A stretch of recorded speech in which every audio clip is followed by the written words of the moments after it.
So now all the sessions from now on, right, will be recorded. So while the course is going on, you don't need to take down any sort of notes. Just listen what I'm saying, watch the screen, ask questions at any time you feel like, right? So you can watch the recording afterwards at your own convenience, download it, play it as many times as you want. And I will also share my GitHub with you, right? So GitHub is where you will find all my configs, everything. I will share that with you as well. So let me just tell you a little bit about how the course structure will be. So we will be having a live interaction every weekend, Saturday, Sunday, for the next 4 weeks, right? All classes will be recorded, and I will share the link where they are uploaded so that you can download them. You can contact me through email, phone, if any need be, in terms of any questions you have. And I will also put up a kind of assignments and kind of a quiz work for each of the module. So thing is, like, I got the email IDs of all the participants very late today, right? So I could not register them in the LMS. So I have an LMS, which is Learning Management System. So I will register them in that, and you will have access to assignment and quizzes, which will be similar to any exam you have, like for example, the Cloudera exam you have, or MAPR exam you have, right? So it will give you a pretty good understanding what will be the exam format. And also we will be doing a project, right? It all depends upon the participants, right? Because as I said, currently in the audience, we have most people who are from industry. They're really very well experienced. So we can do a project according to the audience poll, right? It may be anything related to analytics. It may be related anything to databases, or it may be related to anything from the infrastructure side, right? Or from an automation perspective. So we can decide on that. So let me just walk you through what all things we'll be covering. So when I say covering, it does not mean I will be talking theory. No. Everything whichever I mention in the modules, we'll be doing a demo on that. Right? I will be showing you how to set up each every component which we talk about. So in module 1, which is today, it will be a very basic introduction to Apache Hadoop. What is Hadoop, why we need it, the Hadoop architecture, the very base, right? Today's class will be building up your foundation. And as we go along, then we will start doing a deep dive into both the operations aspects and the development aspects as well, right? So we might not be writing MapReduce code, but we will be talking about a lot of challenges, lot of business use cases where you need to know the development aspects as well of a Hadoop rather than just setting up servers, right? And we will also be talking about few NoSQL databases. And as we go along, there will be like a lot of challenges which we face in the production market, right? In the production world. So we'll be looking at all those things. For example, how you plan a cluster for, let's say, 1 petabyte of data. So we'll be looking at what are the challenges, how you plan your cluster, how you manage it. We will look at some of the important tasks which you need to do in a Hadoop, right? In a Hadoop cluster. We will also look at how you do backup recovery, how you do upgrades of Hadoop, how you configure Yarn, how Yarn is different from traditional frameworks, what is high availability. I will give you a demo on both, how to set up using Quorum as well as shared edit NFS server, right? I will show you both ways. Then we will move into a little bit of aspects into for developers as well, right? First of all, we will be looking at how you will set up Hive, Flume, Scoop, right? HBase, right? And then we will look at how you can make use of them to ingest data, to work on data, right? Lot of things. And in module 8, we'll be looking at security, which will be Kerberos, right? What is Kerberos, how you set up Kerberos, how you enable that in Hadoop, everything. And then advanced features like snapshotting, NFS, right? So somebody might wonder why NFS is advanced, right? I'm not talking about NFS of a Linux system. I'm talking about NFS from a Hadoop perspective, right? There are a lot of challenges there. And in the end, if we get time, this is separately I have marked, we will talk about some of the production use cases, best practices, and performance tuning, right? What things we need to take care when we talk about Hadoop.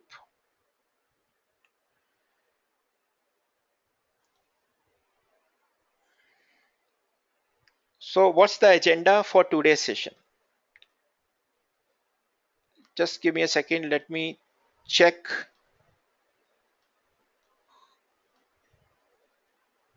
how many people are waiting to join, because as I mentioned, today's session is the first one.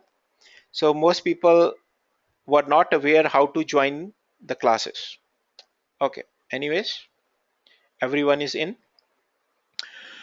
So agenda for today's class, we will be talking about the basic, what is big data and what are the challenges it brings.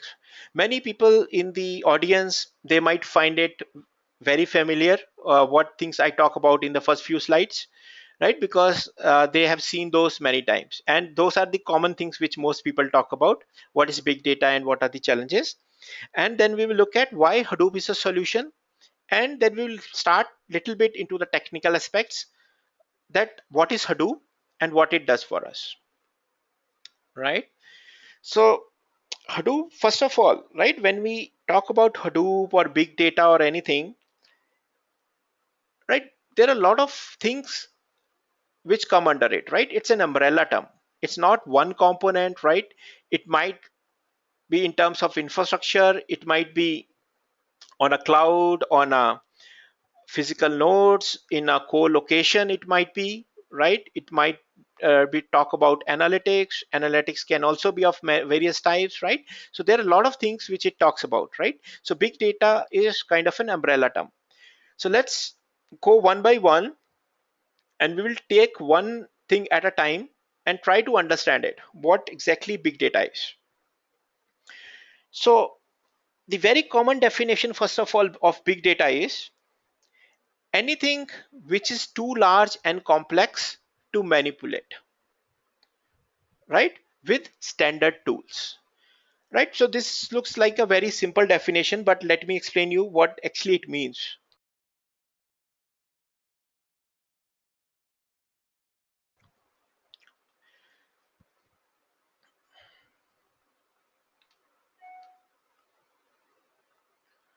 So let me just see if anyone has any questions till now. Okay, no questions till now. Okay, so let me just pull up my scratchpad. So hope everyone can see my screen and they're following. So up till now, right, it looks very good in theory to talk about, okay, data size is big, I will say it is Hadoop or it is big data or not. But let me explain you. Let's say I have a system with me, one physical server, right? Let's say its configuration is 4 gigabytes of memory, some, let's say, 2 core CPU, right? I have a file to process.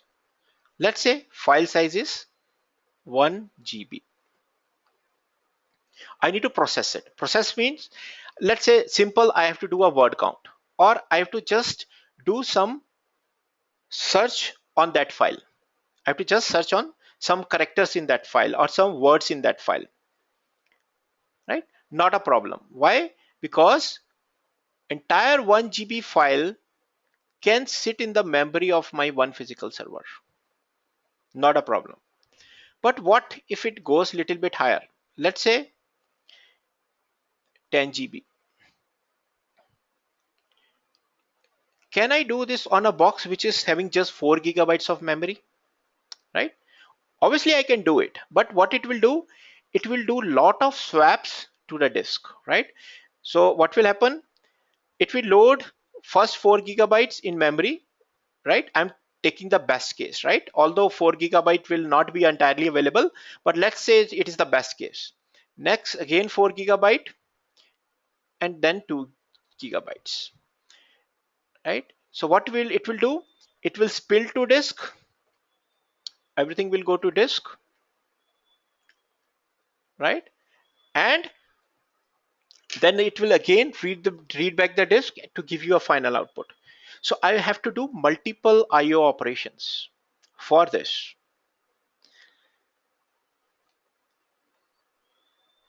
right?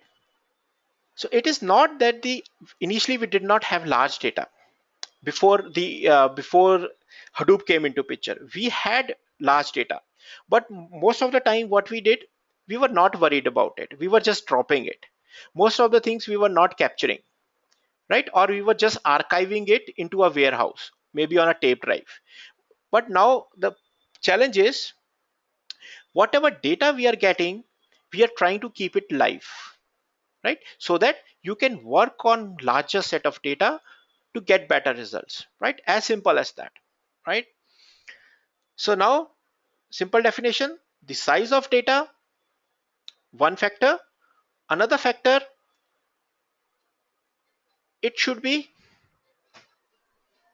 little bit complex for you to handle that.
Yeah, sorry guys for the interruption.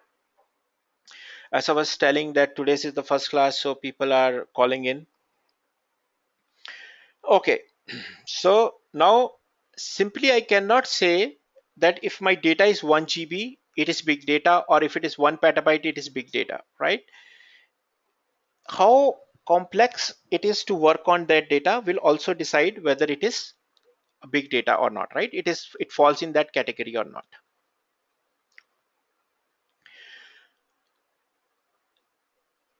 Now another question which comes into our mind is how we are getting this data, right? So this is a very familiar slide for many people, but let me just walk you through this quickly. So how we are all of a sudden started getting so much data? One first thing is we have so many devices that are hooking onto the internet, right? Let's say a very simple case, a single user, he might have, let's say, a laptop, a desktop, and some handheld device, and maybe some telemetric devices, let's say a wristwatch which is also hooked up into the internet. So every device is now generating a lot of feeds, right? So we are getting lot of data. Also, the size of the enterprise systems have grown up so huge, right? Every year we see an exponential growth into it. They are also contributing to major data, right, which we see.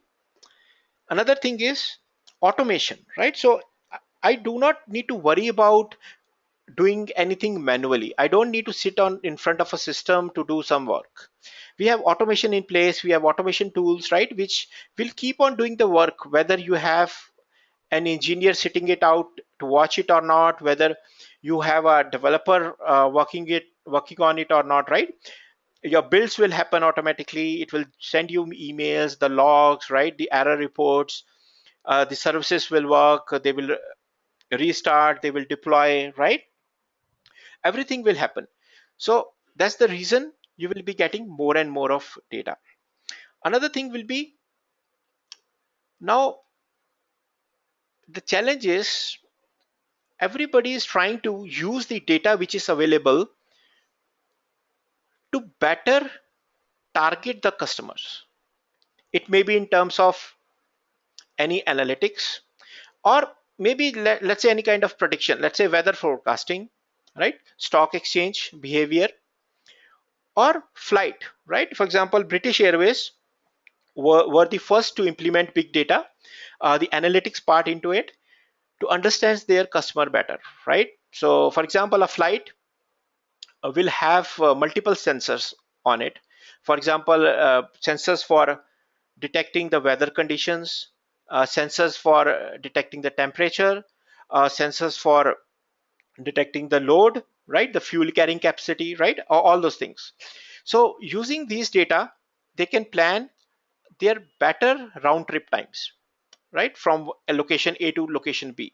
And also they can serve the customers better, because now they can track what was the preference each of the customer gave for the seating arrangement, right? So next time they don't need to ask, right? And let's say a customer books it, they will try to give him the preferred seat he wanted last time, right? So all this analytics kicks in. So there are multiple use cases, you name it. It may be healthcare, aviation, research, right? For example, a very good example is Hadron Collider. It's kind of a atom smasher which is at Geneva. We called it as a particle accelerator.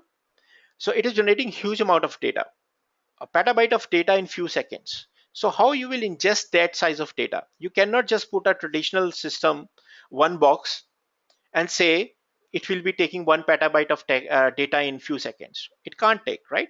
So you have to design your systems which could scale to those levels.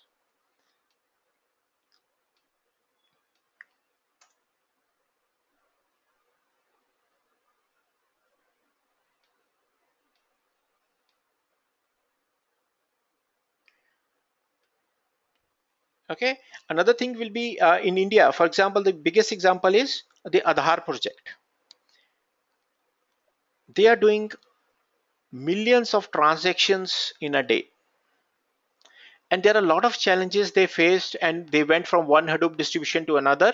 As we go along the talk, we will look at why those decisions were made to switch over from one distribution to another, and how they met their latency time. For example, let's say I give my Aadhaar number and it needs to be validated. The app, when I enter my Aadhaar number into an application for verification whether it's valid or not, I should get the response back in 3 milliseconds. So in India, we have data centers in Delhi, Bangalore, and I think Mumbai they are building up. So how you take care of latency? So I will be giving you a use case on this as well, how they are doing using big data and what decisions they made.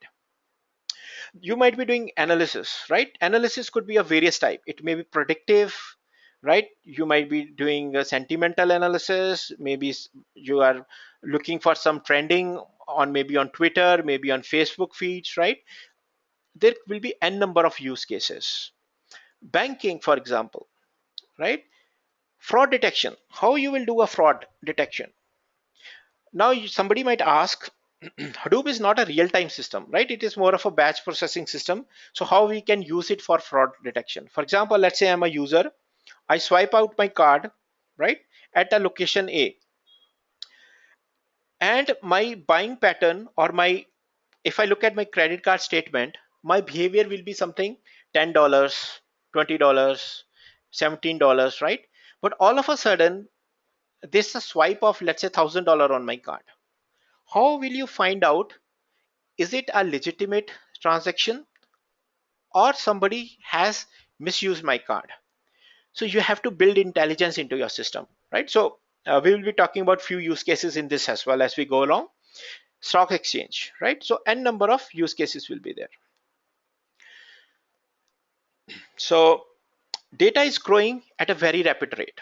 So our traditional systems, the traditional models which we had, they don't work, they don't scale, because every data we are trying to capture, data was always there, sensors were always there, multiple sensors we had wipe devices, we have enterprise data storehouses, everything was in place.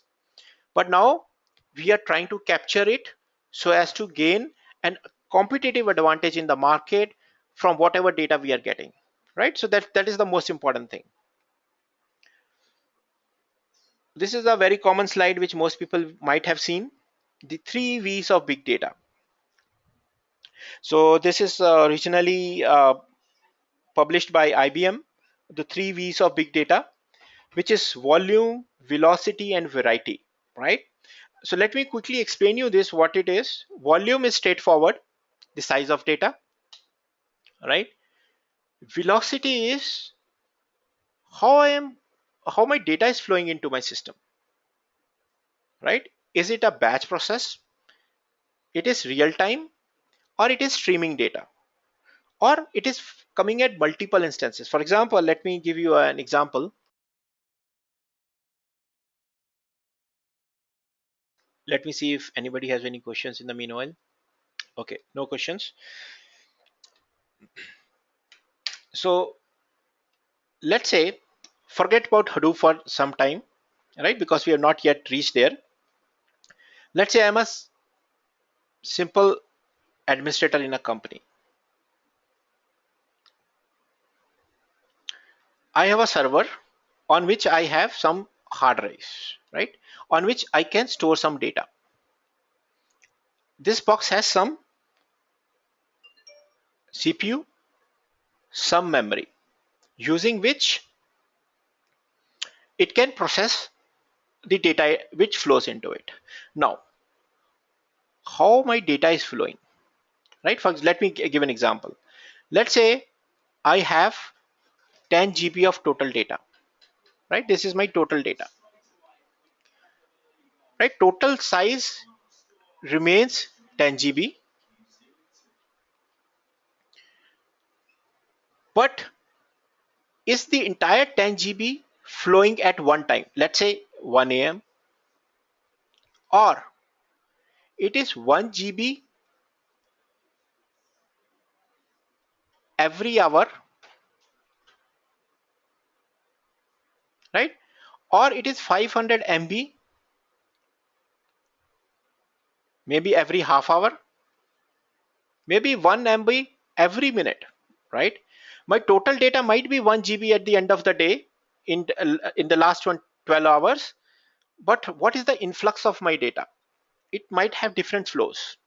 So I cannot use a traditional system. If my data is less, it's fine. But if my data is growing, I cannot say, if my files are small, I will use node A. If my files are big, I will use node B.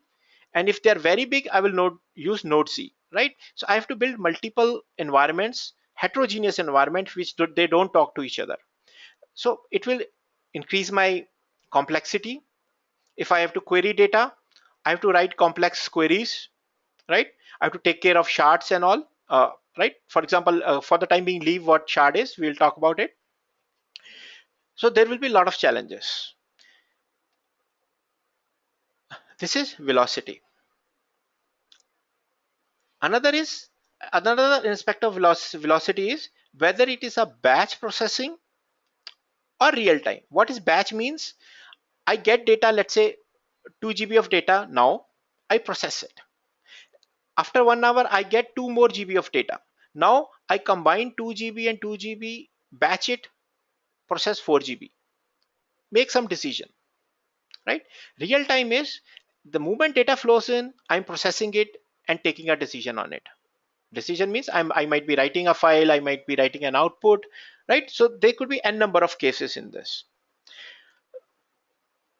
In Hadoop, uh, currently there are a lot of use cases in which companies are trying to use Hadoop for real time Although Hadoop is not designed for real time, it is designed for batch processing, but still they are trying to use it for real time. So I can give you use cases for that if somebody is interested, maybe later on. A variety of data. My data could be simple text files, they can be images, they can be movies, right? They can be JSON. So I cannot say I will build 4 clusters, one cluster for text data, one cluster for JSON, right? Or one cluster for images. I should have a platform which is common to all the problems I have. And I should be able to scale it as quickly as possible, right? So we have seen few of the challenges. There are n number of challenges. Okay, let me ask you and get the audience interactive, because people are not asking any questions. I can understand currently. I have the slides which I have gone through. Most people have seen them, but let me ask a very simple question. Let's say I go to a Facebook page and I click the like button. Do you think how much traffic it might generate on Facebook?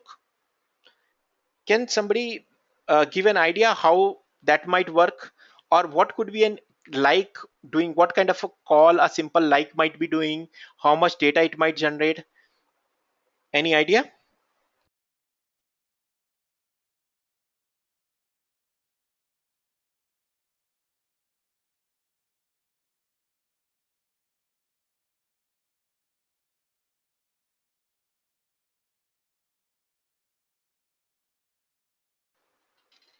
Raj Rai Guru is saying no.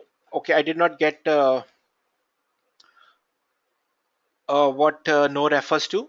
So my what I was trying to ask, let's say I simply go to my Facebook page and click the like button. Very simple operation. Do you think how complex it might be? Right? Not from just from the code perspective I'm talking. Let's say if you are simple infrastructure guy, how much traffic that could generate, or how much data that a simple like could generate? Rohit is saying behavioral targeting. Okay.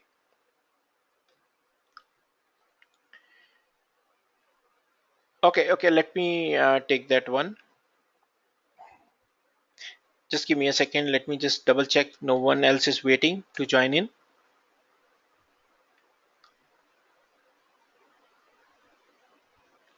Okay, we have almost everyone in now.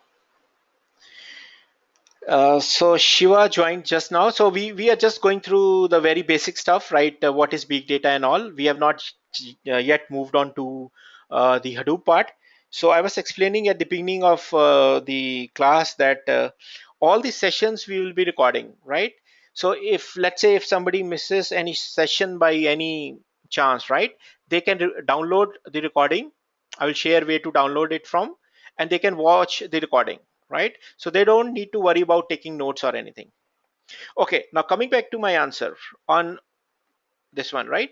So big data is just one part. Hadoop is just one part of the bigger picture, of the bigger complexities, right? For example, let's say I go to Facebook and I click the like, somebody's like. It is a simple AJAX call, 4 byte AJAX call, simple AJAX call. But what will happen? I will have a network of people who are connected to me, right? Let's say this is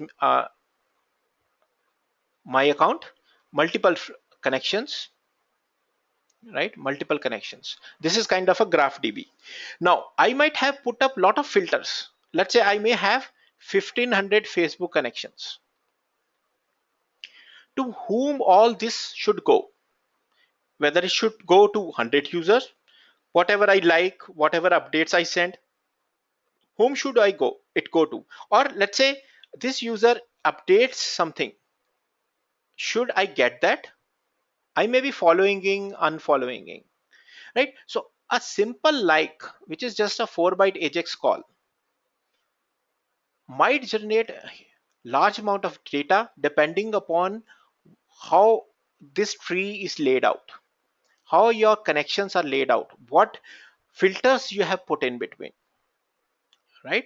So at the upfront, we might think, oh, it's a very simple operation. So as we go along the course, I will show you a few use cases from a developer perspective as well.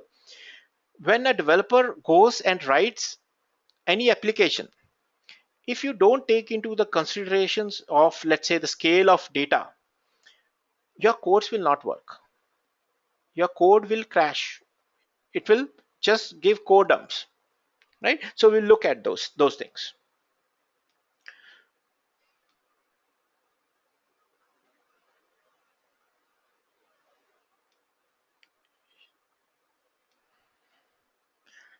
Okay, Meenakshi is saying it will track person's interest and accordingly ads will be further displayed and related suggestions might be taken. Yes, that's correct. So Meenakshi is talking from the perspectives of advertisements and all, and a lot of other data will be there. And Ronak is also saying a small click might generate a lot of data. Okay. So now the question comes, okay, we have seen the problems. One is the size of data, variety of data, different flow of data, and above all, it's not I have to just store the data. I have to process data. I have to work on that data and make the best decision possible, right? More data I have to work with, better will be my decision, right? Let's say if I'm trying to run any kind of predictive analysis on, let's say, 1 MB data, it will predict me something which will rarely be accurate. But as the size of data goes, if I have more sets to play with, more data sets to play with, more accurate my prediction will be. So now there's a need for a platform which can address all these challenges. So we say Hadoop addresses these challenges. How Hadoop addresses these challenges? Let me show you an example here.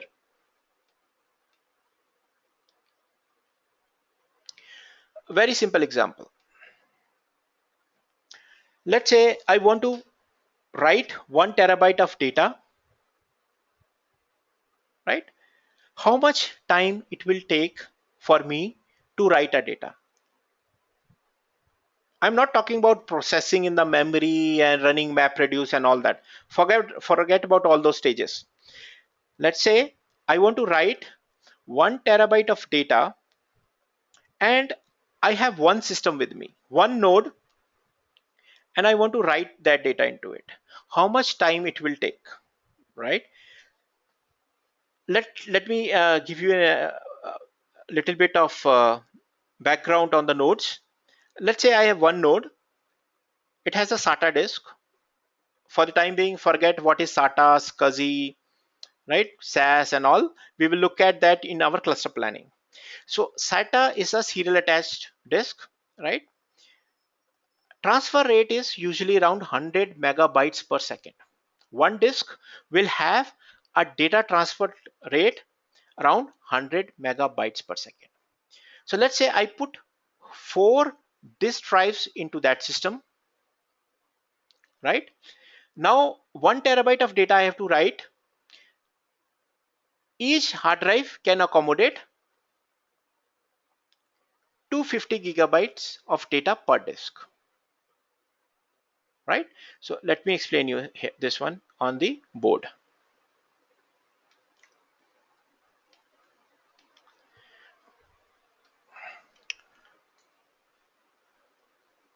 One TB of data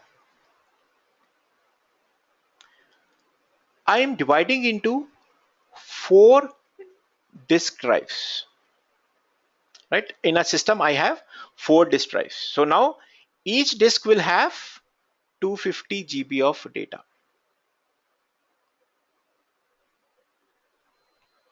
right? And my speed of my disk is 100 megabits per second, right? So what will happen? best case, right? There will be other lot of complexities, right? System might be using other things, doing other operations, but let's say the best case, it is just doing a read write, right? Let's say it's simply doing read. It can read all four disks in parallel, right? All four disks in parallel, each 450 GB. So 1 TB of data, how quickly I can read it? 100 megabits per second is the speed. Divide by this. Let me pull up a calculator.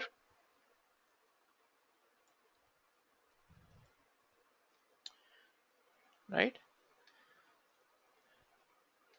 250 GB into 1024, this much MB. Why I'm making MB? Because the lower one denominator is in MB. Divide by, sorry, 250 into 1024, divide by, I think I've done something wrong, 250 into 1024, divide by 100, this many seconds, divide by 60, 42 minutes. So for approximately minimum it will take 42 minutes for me to write this much data, 1 TB of data in a system which has 4 disk drives. This is the best case. What if I now, instead of having one node, I put 10 nodes? Each node has same 4 disks again. Now total I have 40 disks, right? So this factor will again reduce by a factor of 10 now. Now I can read in 4.5 minutes. Correct? Now if I put 100 nodes, same number of disk drives per node, 4 nodes, 4 disks per node, total 400 disk drives, right? And I can read much quicker, right? So the last line, per disk, will not come here. So I think this is a typo I have done here. But total data is only 1 TB. So if we keep on distributing the data, our speed will improve. So 42 minutes, 4.2 minutes, 40 seconds, right? So this is what distribution is doing. We are breaking the data.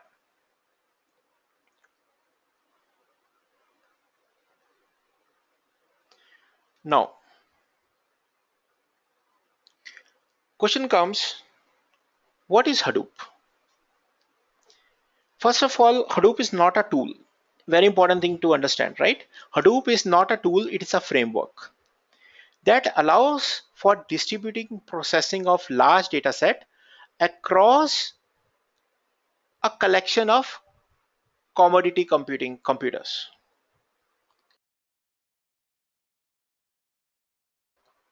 So I think many people in the audience will not agree to my statement, right? Because I said uh, commodity hardware, right? It is a misnomer.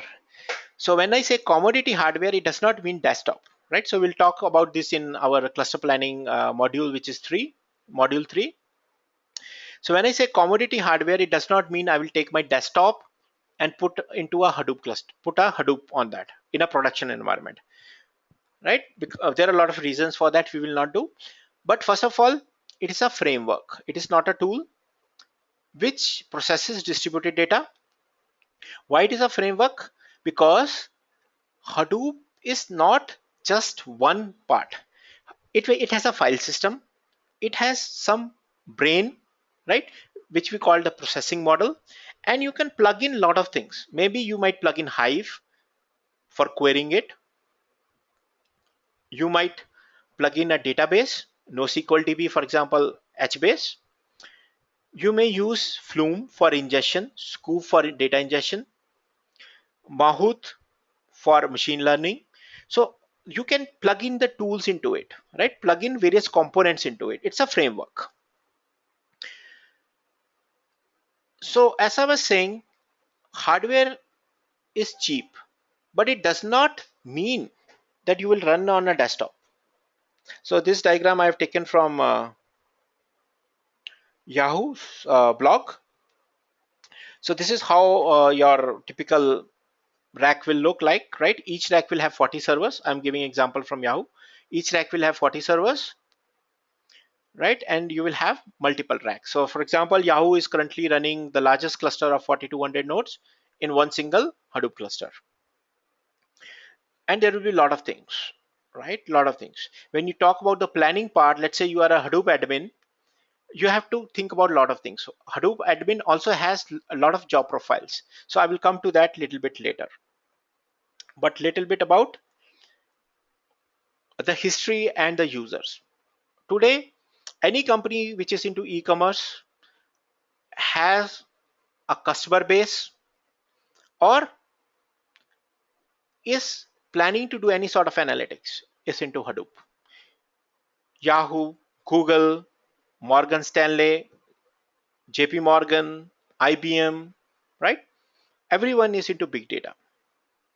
But out of these, the major ones which I have to point out here is one is Google and another is Facebook from a Hadoop point of view. Why? I will tell you that. It has to do with the history, right? Let me quickly walk through it. How Hadoop started, first of all. So there was a project called Nutch. It is still there, available under Apache. You can go and download it and use it. It is an indexing platform, right? Similar to kind of a Storm, right? But a very old version of Storm, you can say. But a lot of things differ. So Nutch was a project by Doug Cutting and Mike Cafrela, right? So they were working on Nutch, and their main aim was to index the web. So they wanted to index a web in which they can query all the pages which are on the net. I'm talking about 2002 time. During that same time, Google came with two interesting papers. One is on GFS, which is Google File System, and another is on MapReduce. So MapReduce is not something new. If anybody is from mathematics background and linear algebra and all, MapReduce has been there for a long time. But thing is, it was never perceived as a processing or programming platform for computing, right? Functional programming models and all, right? It was never perceived from that point of view. So when Google came out of with these two papers, they are publicly available. You can go and read, download them. Obviously, they will not publish the code, right? They will publish the architecture, the logic, but they will not tell you the code. So what Doug Cutting did, he took those papers, rewrote the nudge, and rewrote DFS and MapReduce support on that. So I'm saying DFS here. He cannot call it as GFS because it's a Google file system. He cannot use the name Google here. So he called it at DFS, distributed file system. And it went on, right? So whenever you are working on a project and when you have a small team, let's say one person, 2 person, right? The development will be very slow because there will be a lot of hurdles, lot of challenges. How much you can fund an infrastructure or anything from your own pocket, right? So the development process will be very slow. So what happened during that time? Yahoo kind of approached Doug Cutting, right, with the idea of promoting what the product he was developing, right? So Doug Cutting joined Yahoo, and that was the main thing where the development of Hadoop started. So there was a new project which forked out of Nudge and was given a name Hadoop, right? Around 2006 time. And Yahoo already have a lot of servers with it, right? They were already running a very big infrastructure. So he got a platform to test out his logic, test out his code, test out his DFS and MapReduce systems, right? So obviously, whenever any product comes into the market, nobody will just blindly go and use it unless and until they see a business case for it, right? Business case means end of the day, it is return on investment. So a lot of benchmarking use cases or studies were published. For example, some companies saying we process around 4 terabyte of data in short span of time. So various benchmarkings were done, right? So this benchmarking is quite old. I'm talking about 2008 era to explain you the Hadoop point, right? So now the same sorting of a terabyte of data is, I think, done in 6 seconds, I guess.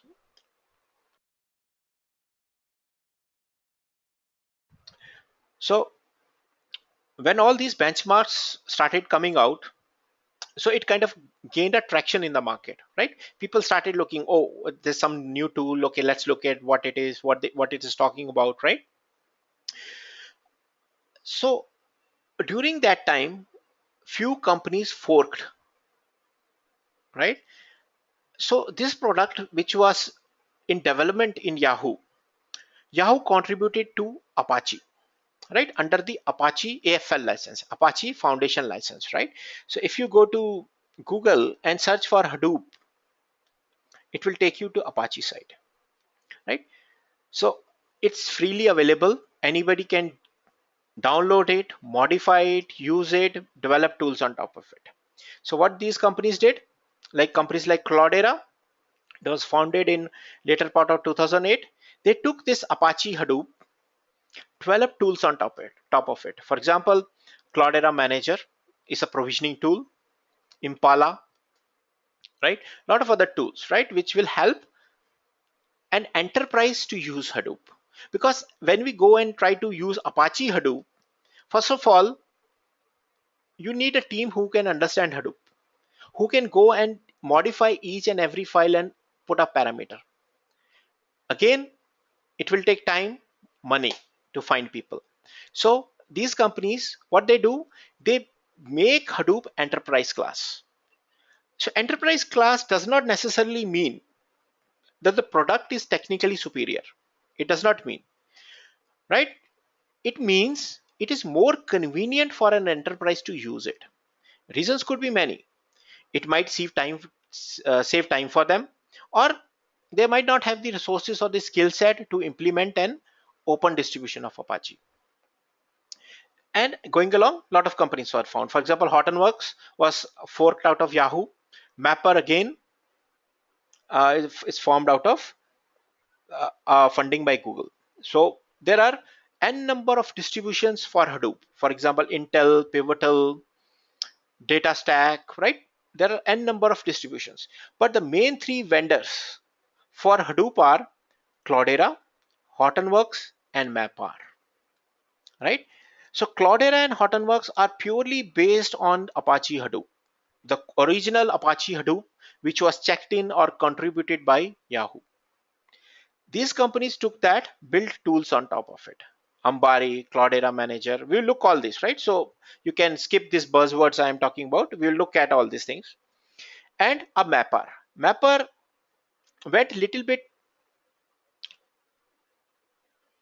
on the other way as compared to the other two companies. They developed, they took Apache Hadoop, but rewrote a lot of things. They rewrote the file system in C, C++ to gain better performance. So there are market statistics, right? So Mapper, for example, in terms of read write throughput is much better than any other vendors, right? But again, right, blindly putting a file system does not make it better. For example, the common misconception people say is Linux is more secure as compared to Windows. No, right? You have to implement certain practices, right? So similarly here. So we'll be looking at all these details as well. So now this is a very interesting slide. And as I told in the very beginning of the class, I'm a very straight forward kind of a engineer, you can say. I've been a techie throughout my life. So I don't give diplomatic answers. So we have these beautiful graphs which come always in the market, right? Showing projections of the job market and showing how big data is doing, how Hadoop is doing, right? No doubt they are doing very well. No doubt, right? They are doing very well. right? Lot of open positions in the market. It may be service engineering, maybe development, analytics, data science, right? But important thing to understand is how a demand is created in the market. It is similar to any demand of any entity. For example, any commodity product, how a demand is created for it. Either more people are asking for it, or there is shortage in the supply of that thing, right? That's why the demand increases and the price goes up. Same is the case here. So you need to understand, when we say there are a lot of open positions, right? So you need to understand there is a shortage or open positions for the talented and the skilled people, not necessarily for the workforce and certified people, right? I may sound very rude, but that is the fact, right? You need to understand that you cannot, any field, not only Hadoop, right? Especially this trend is very common, which I've seen in India especially. You see a Hadoop or a big data institute coming up at every corner in the country, right? And they are giving kind of a wrong projections to the students, right? The people who are from the industry, like most people who are in the audience, they will have no problem. They understand the industry. They can, they have been in the market for a very long time. But youngsters, they don't understand, right? They will search on Google and say, okay, what is the highest paying job? And they will say, okay, let's go for Hadoop, right? So it's very important to understand that, right? Setting the right mindset. So that's why I say in my blogs, if somebody follows that, what is the most important thing is having a solid foundation of whatever you do. I'm not talking about Hadoop. Whatever you do, whatever field you are in, have a solid foundation. That is the most important thing. So that is the main aim of our course, right? I am not here to, let's say, just talk about, for example, some buzzwords, run through slides and go. We can, I'm ready to even extend it beyond our scheduled sessions of, let's say, 4 weeks, if somebody is really interested to explore it further. Not a problem with that, right?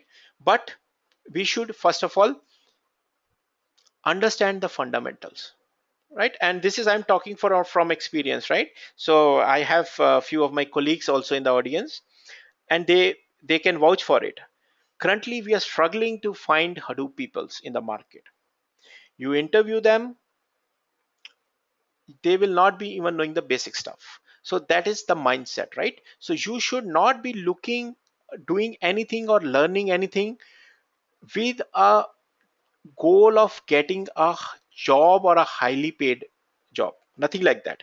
You should be doing something to get your concept or the base right, right? So with that, let's start into the Hadoop part and take things one at a time and do deep dive, right? So today we will not be doing deep dive. I will be introducing you to few things. I will be giving you kind of a work to work on at in your free time, and come prepared from tomorrow's class where we'll be doing a deep dive. So before we go into deep dive, we are almost 1 hour into the class. Let's take a quick break, grab a tea, coffee, or a water, and I will also grab a cup of coffee. And we will be back in exactly 3 minutes, right? It's 7:97, 9:10. We will be back. So please grab a tea, coffee, water, whatever break you want, and then we will continue, right? And I will start touching the technical aspects from here on, right? And I will probe a lot of things, right? And I will ask, try to relate those things into how Hadoop uses it, right? And this way, because my main aim of asking questions is not to, to know whether you know it or not, because you will cross question me and it will help in building my knowledge, right? So let's meet after 3 minutes.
Okay, so let's resume. I hope everyone is back. So I can see a question here in the audience from Bipin Preet. So Bipin is asking how Hadoop differs from big data, right? And he's saying, I got Hadoop is a framework, but what is big data? Okay. See, big data is kind of an umbrella term, right? When we say big data,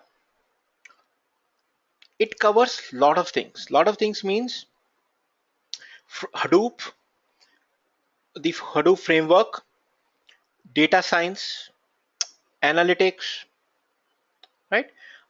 Big data is an umbrella term. So it's not that you will say I'm using big data, right? Companies, they use the term, they say we are into big data, right?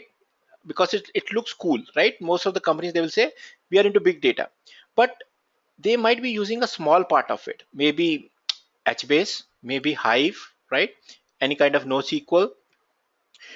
So big data is a buzzword which was coined to represent the collection of technologies we have, right? Hadoop is a framework, right? Which in which we will, as we go, we will understand Hadoop is the real thing. If somebody asks, where is big data? Do you have big data installed somewhere? So big data is more of a logical entity, right? But Hadoop has a presence, right? Hadoop is more of a component. You will say, okay, I have Hadoop installed. I have Hadoop component setup. You will not say I have big data installed, right? So I hope that clears it. It will be more clear as we go along. So now, first of all, let's go one by one and understand what Hadoop is. The core, as I said, Hadoop has a lot of things, a lot of tools you can add. And as we go along the course, we will keep on adding tools. But the two main components are file system, right? Because you need to store data. The data which I put into a Hadoop system, or let's say any box, Linux box, Windows box, I need a file system to store it, right? And I need some logic to process that data, right? I need some programming model to process that data. So we have two parts. One, file system, which is called HDFS. H stands for Hadoop. DFS has come from, which I have shown you the history, distributed file system. So it becomes Hadoop distributed file system. Map reduces the programming model, right? So now let me ask you, I told you some statement, right? I said Hadoop is a file system which we need on any system, right? Linux, Windows, whatever. Can anybody tell me why we need a file system?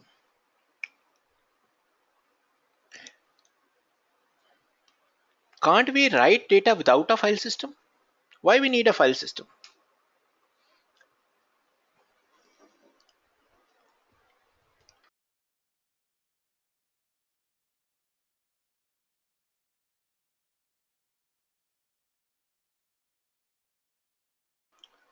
Right, so many of you might have installed operating systems and all, and before the operating system is installed, it first formats your hard drive, lays out a file system, and then installs on top of it. But do you think file system is mandatory to write data? Rohit Kulkarni is saying store data, read whenever we need. Okay, okay. Ronak is saying for faster retrieval. Okay, okay.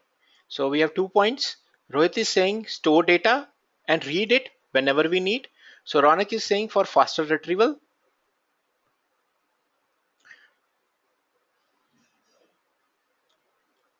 Okay, I think those two answers we have. So let me give you a little bit background on this, or the history of how all these things came into picture.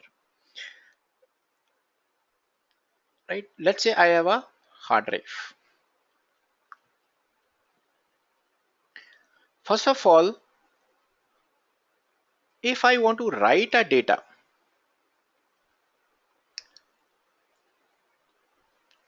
I do not need a file system. right? You might be saying what I'm saying, right? We do not need a file system to write data. But let's say if I do not lay out a file system on a hard drive, I write something, how will I find out where it went, right? Let's say I have a book, I have an index of a book, right? I may have all the data in the book, but if I want to find it, I have to go by index. Okay, book is a very small example. I can just go through the pages, but on the disk, how will you find where the data went? So file system is very important from a read perspective, from a faster retrieval perspective. We can write data without a file system. Many systems do that. SAN does not have file IO, it does block IO. For example, there are many people in the audience who are from system background. Whenever we configure a crash dump is a process. Whenever a system, running system crashes, it writes the content of a memory to a predefined location on the disk. Solaris, OpenVMS is doing it beautifully, used to do it beautifully. It is still there. Let's say on a hard drive, I define some sectors, some location, right? And I'm running a system with 32 gigabytes of memory. System is up and running. All of a sudden system crashes. Can it write 32 GB of data in few fractions of second before the system goes down?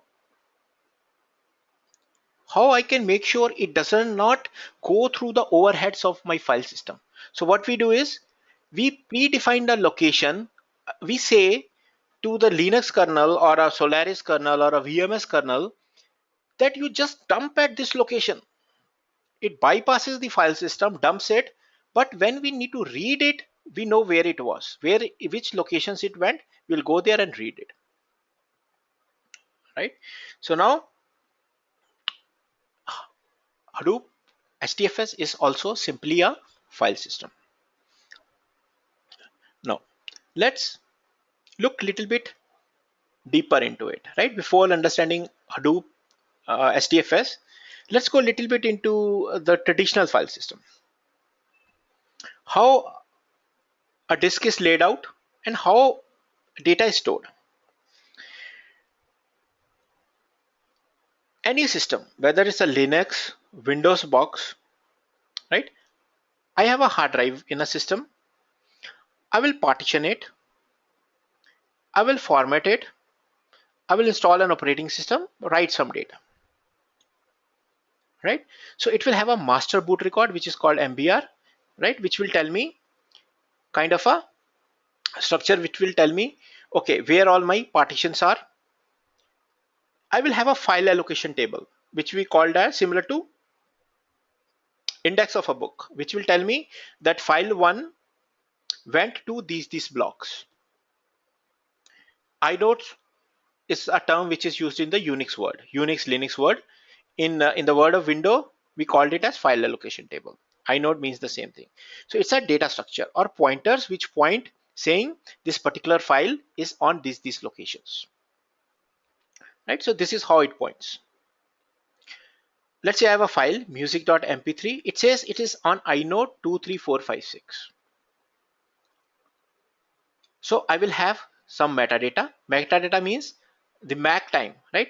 Modification, access, and creation time, timestamps, who is the owner, permissions, size, and where the actual contents of the file are. It will be pointing to hard drive, right? Now, what is the difference here?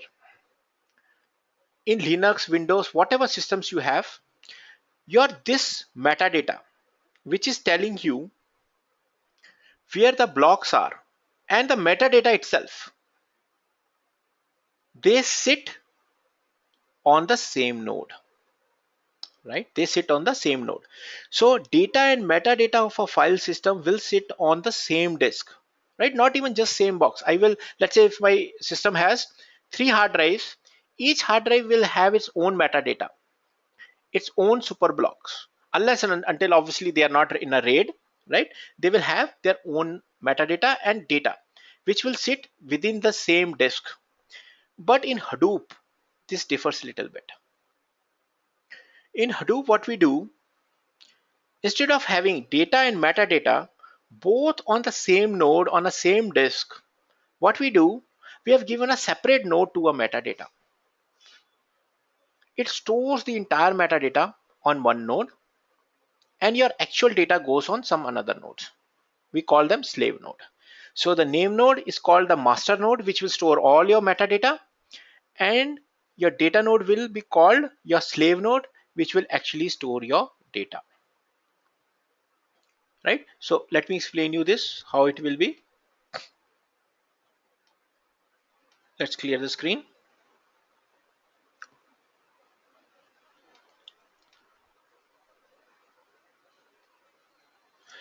Shiva is asking 3 disks, 3 metadatas, or metadata depends upon the number of file systems. Okay, yeah, so that's correct, right? So obviously, so what Shiva is saying, I use the statement that if we have 3 disks, it means 3 metadata. Not necessarily, right? I may have a one disk which I have partitioned, right? Let's say I have a Windows partition, right? And I have C drive, D drive. I will have a common super block, but I will have a fat file allocation table for each partition, right? So it will be multiple. It can be more than the number of disks, right? Or the number of the file systems we have. Okay, now coming to the Hadoop part. So what is a metadata first of all? Let's say even in Linux, when I say a file, let's say file1.txt, how the metadata will be? It will be saying who is the owner of the file, what are the permissions of the file, right? And timestamp, and then it will point me to the blocks of the file, right? This is what metadata is, right? So now, in as I said, traditionally everything was sitting in one node, one particular file system on the same system. But now what happens? This metadata, which says, let's say I write a file to Hadoop, it will say file1.txt whose owner is XYZ, whose permissions are this is the timestamp, and this is the size, has block B1, block B2, block B3, right? It will tell me what blocks are mapped to it, right? What blocks are mapped to it, right? Let's say file f1.txt. It will tell me all these parameters, owners, permissions, time, size also, right? There's one size also. It will tell me all these things here, right? And there will be one more thing it will tell, which I will tell you later, which is called replication, right? It will also tell me something called how many times each block is replicated, right? So it will having a R factor here, but it will say B1, B2, B3. And where B1, B2, B3 will be, they will be on slave nodes. Where will be block B1? It may be on data node 1. B2 may be on data node 2. B3 might be again on data node 2, right? Right? All these will be on one meta node. Right? So this is what we will be understanding in the slide. So let me explain you one by one what it is. Metadata will reside in the memory of the name node, like any other system. Let's say on a Linux or a Windows box or any other box, if I need to work on a file or a process on a file, it must be in the memory. I cannot work on a file which is sitting in a secondary storage like disk. It has to be brought into the memory either by a DMA call, which is direct memory access controller call, or some other mechanism, but it must be in the memory. So what is happening? The entire metadata of my Hadoop cluster will be handled by my master node, which is name node, and it will sit in the main memory of the name node, right? It will never be swapped out to the disk. It will never be swapped out of the disk. When I shut down my name node, it will be persisted to disk, similar to any other database concept. For example, I'm running MySQL. It will have a bin log. The moment you keep on writing, it goes into bin log. After some times, it does a checkpointing, writes into a database or commits into a database. Similar thing name node does. So name node also maintains a journal, right? Which we called it as kind of an edits file, right? So today I'm just giving you a kind of an introduction, a glimpse of things. From tomorrow onwards, we will take one thing at a time and see all the technicalities into it, right? All the details into it, right? But let's, as a building point, start point, let me explain you things one by one. Now, I said name node will store the entire metadata in the memory of itself, right? Name node, entire metadata will be sitting there. Obviously, now how big my metadata could be? Obviously, limiting factor will be the memory I have on my name node, right? RAM, the amount of RAM on I have on my master node will decide how big my cluster will be, right? Quite interesting thing. Can I have 10 nodes, 100 nodes, 1000 nodes? Will be decided by the memory on the name node, right? So I will give you this often kind of an assignment for homework for you.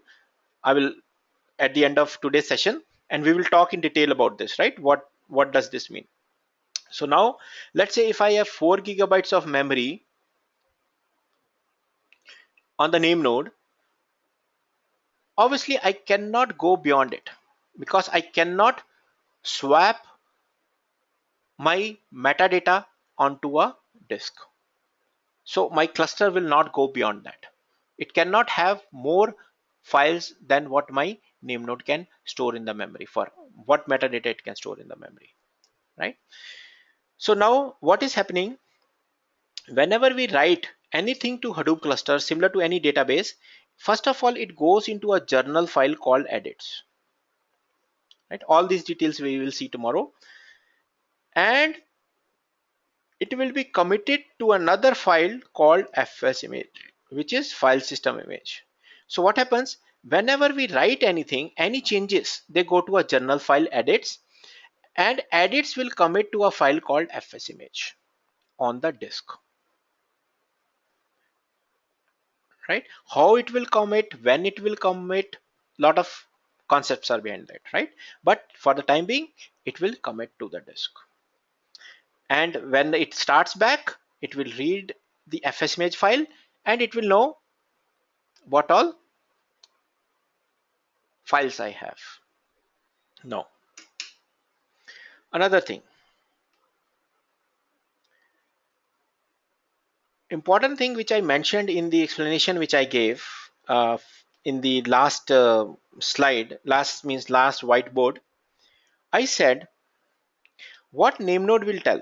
Name node will say, I have a file whose name is file1.txt, owner, permission, timestamp, size, replication, and it will say an array. It will say, I have a list of blocks B1, B2, B7, any block. It will say this file is on these blocks, and this is persisted to disk in fs image. Whenever we shut down a name node, and there's a concept called checkpointing. Whenever checkpointing happens, edits journal will be emptied, and it will be written to a disk, on the disk hard drive, in a file called fs image, right? But now the question comes, name node is saying this file has blocks B1, but how it knows block B1 is on which data node, right? Let's say I have a name node and I have data node D1, D2, these are all data node, right?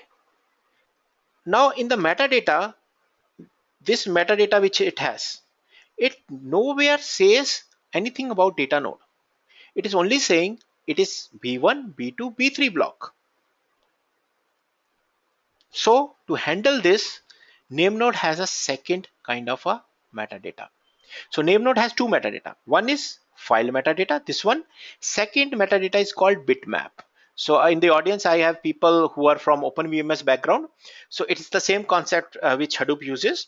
It's called pigeonhole bitmap, right? So what it will do, there will be another metadata which will map the blocks to data node. It will say B1 is on D1, B2 is on D2, and B7 is on D3, for example.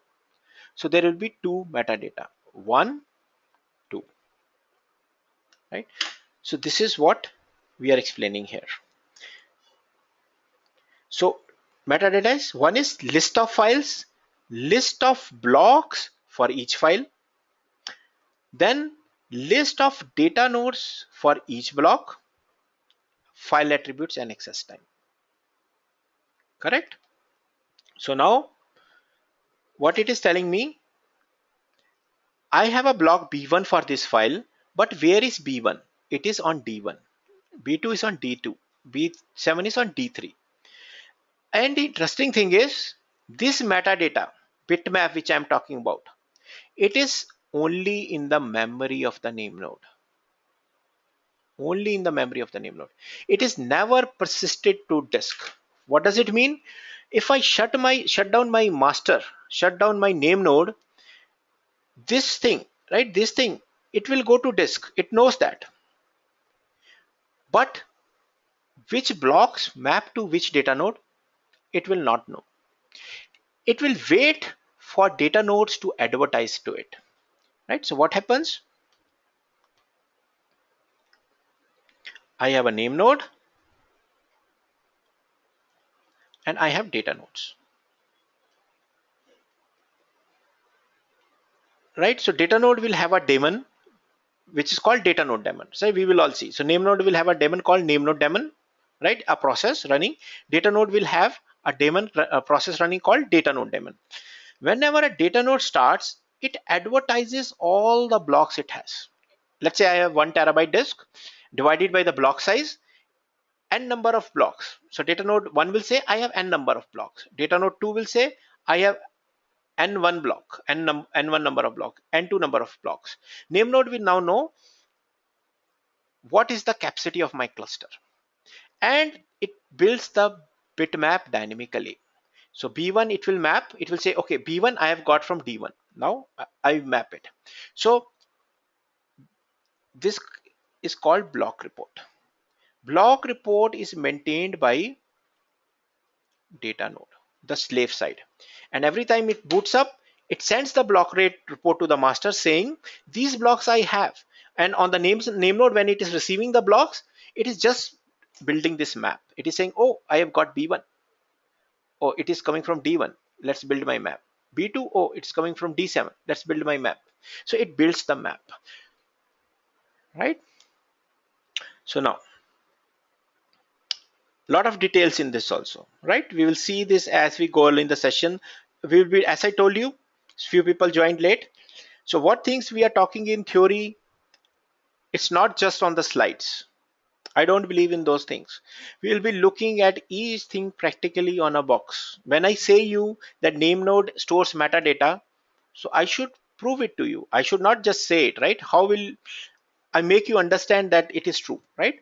So if I say name node stores metadata and actual data goes to data node, right? For example, as in the slide, metadata will be saying this file has these blocks, and these blocks are on data node, right? Let's see. Let's write to Hadoop, right? So for the time being, don't worry about how we have set up Hadoop. We will be starting a Hadoop setup and all from tomorrow's class. But let me give you a feel of the things we do, right? So now I will try to explain you the concept which we have discussed in theory, that metadata is on a master, actual data goes on data node. How we are setting it and all is a different part. We will see that later, right? Just to keep your thought process running for your tomorrow's class. right? So let me give you a feel of Hadoop cluster. So as I said, I try to run my setup as close to as possible to the production. So obviously I cannot have as much data as we have in production, but this is the infrastructure I'm running. I have 3 nodes running around 14 to 16 instances, virtual instances. I have total about 56 gigabytes of memory, right? And I don't believe in giving shortcuts or things like saying, oh, put this, it will work. Anyway, it will work. I will explain you why it works or why it doesn't work, but I will give you the actual things, how it runs in production. Setting up of a DNS, why DNS is required for running Hadoop, right? Important thing to understand. I will tell you how you configure high availability. I will have for distribution for each component. MySQL, Hive, HBase, Flume, Nagios. I have my own NAS filer as well. I've configured auto provisioning also, right? But that is as you are for a Hadoop course. So I think that will be too much if we talk about how to provision Linux boxes automatically, right? I have a cobbler, PXE boot setup, and a Puppet configuration, which automatically deploys nodes for you. But we are here to learn, so we'll be doing things manually, provisioning part, right? So let me show you my box and the concept which I was talking about, right? This concept, whether it is true or not. Okay,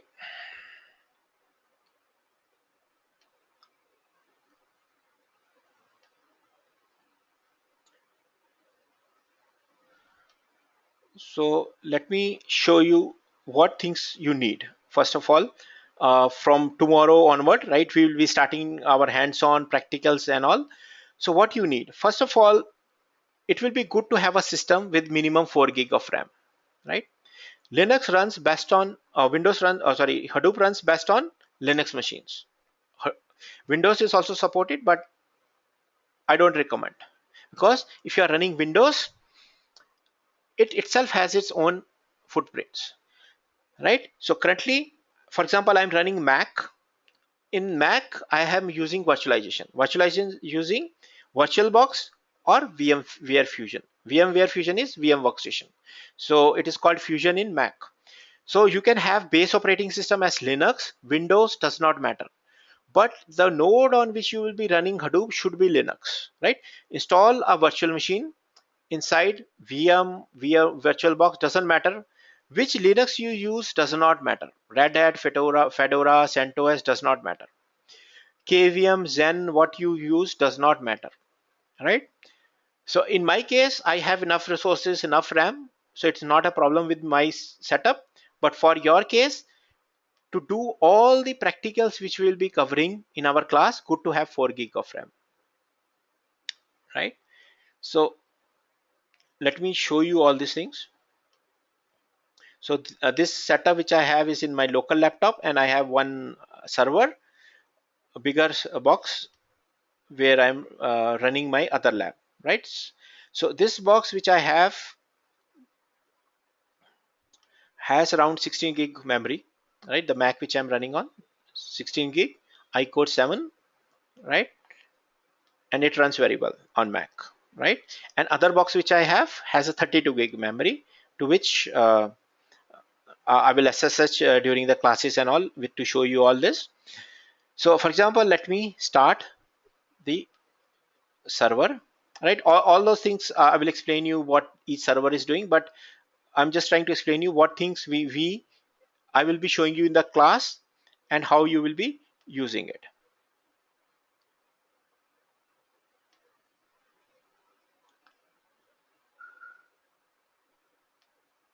Okay, I'm starting my virtual machine, right? And I am also using VirtualBox, because see, I don't say do piracy. It is your wish, right? VirtualBox is free. So that's why I'm using VirtualBox also, so that the participants, they have a choice. They want VirtualBox, VMware, Workstation, whatever, right? This is a free tool from Oracle. here I am configured so many nodes, right? So we will configure all this. Don't need to worry about, right? But let me just give you a demo about a feel of Hadoop cluster,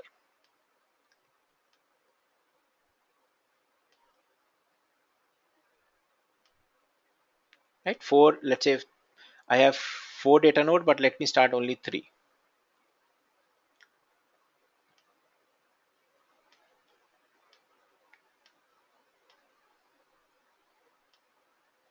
right? In the meanwhile, let me see anybody has any questions here. Okay,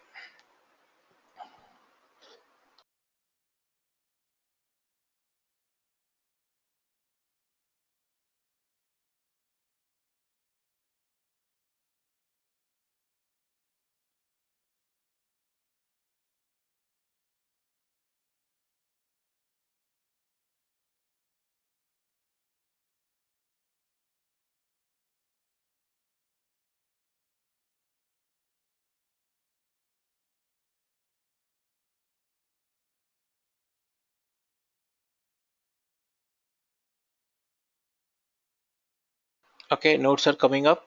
Give me a second.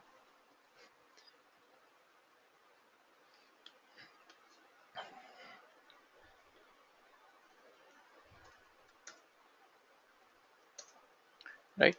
So in the audience, we have people who are from system admin background, developers, admins, right? So, but I will try to maintain the class flow, thinking that uh, people they are not from, let's say, a system admin background, right? So you can ask me things if you're not familiar with, but also to safeguard on the time and all, right? So we have to do a right mixture, right? So we will be mostly concentrating on Hadoop, but if need be, I can show you what other things are. And for example, I've configured one node which is my repo server, right?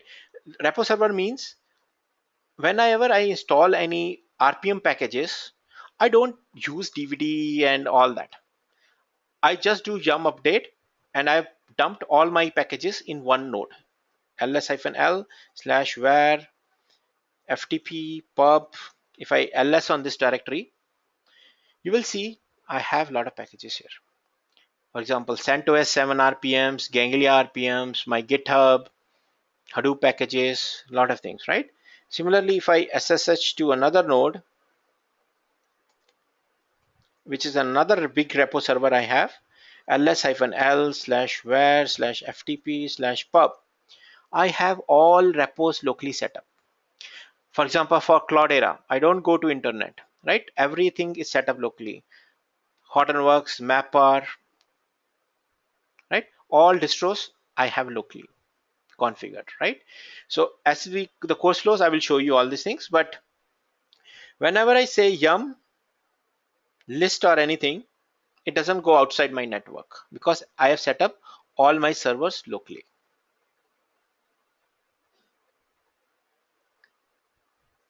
right? cd slash etc yum dot repo, right? All these things I will show you.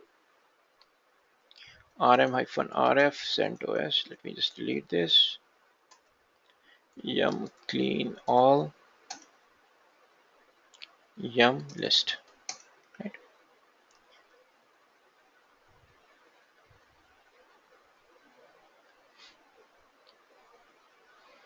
Right, so all are coming from my local server. Which local server? Cat server, which is this box itself, the box I'm sitting on,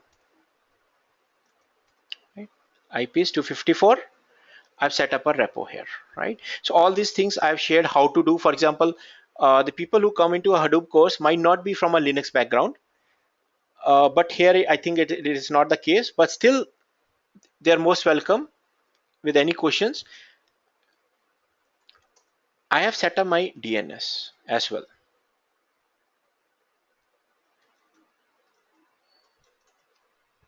right? I'm running my DNS. So if I say hostname cat slash etc resolve.conf, right? And I say ns lookup on this, right? It will give me an IP. Also, if I do a reverse lookup, it will return me the host name, right? I have set up, as I told you, as near as production. So when we start doing the classes practicals from tomorrow, we can take things one by one and all, but I can show you a few things, right, today itself. Now,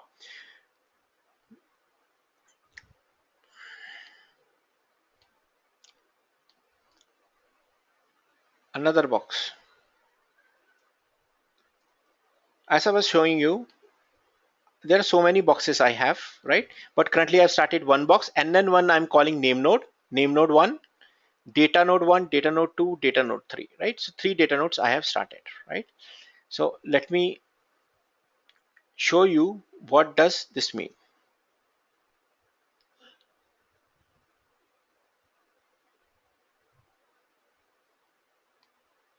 Okay, cat slash ns lookup and then 1, right? See, my name node is at 70, data node is at 72.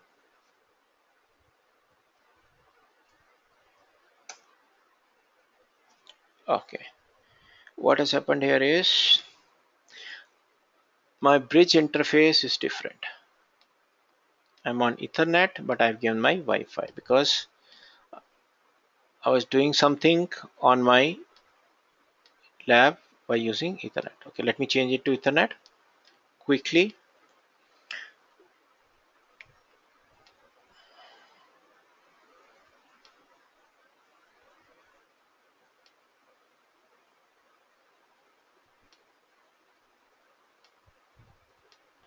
Data node 3, network, Ethernet, right? So I will show you what all these options are.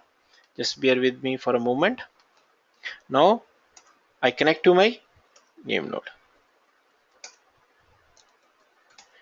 Host name. This is my machine which I am using as name node.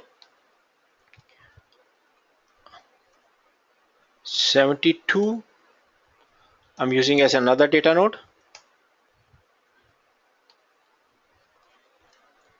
73 I'm using as another data node, right?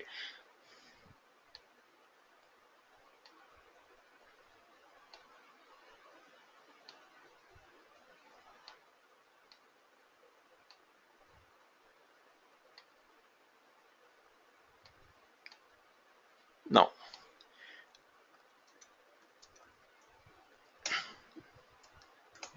so if I do JPS here, so what is JPS? Actually, it's a Java process command, right? Similar to a PS command, right? So you don't need to worry about the details now, but I'm just showing you a feel of Hadoop cluster.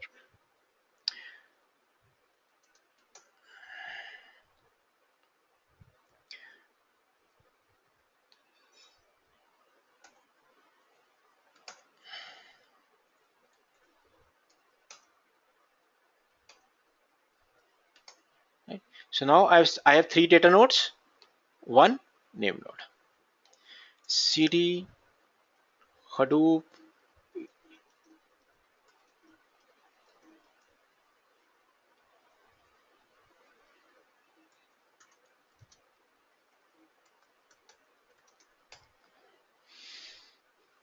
right? So I've set up Hadoop here. CD Hadoop ls-l, right?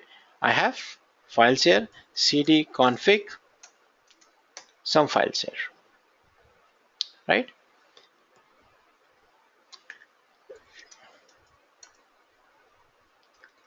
So now I say Hadoop -daemon.sh start name node. I can do one by one, or I can simply do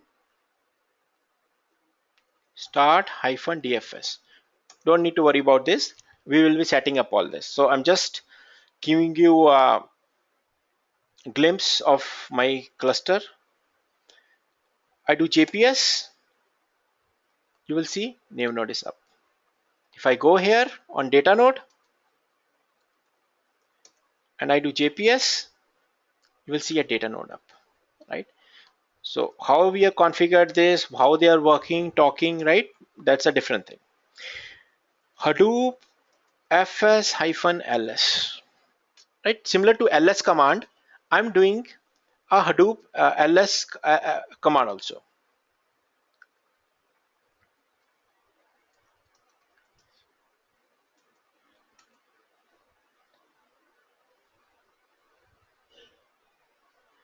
cd, okay.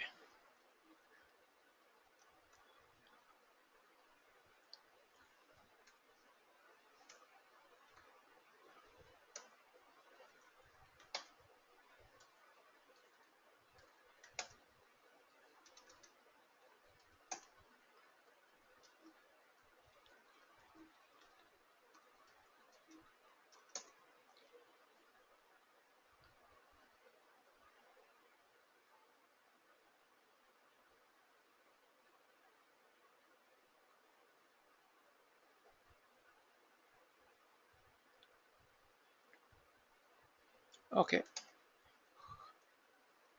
Hadoop fs hyphen ls. So you see n number of files which are on my Hadoop cluster. So let me just delete them so that it is easy for you to read.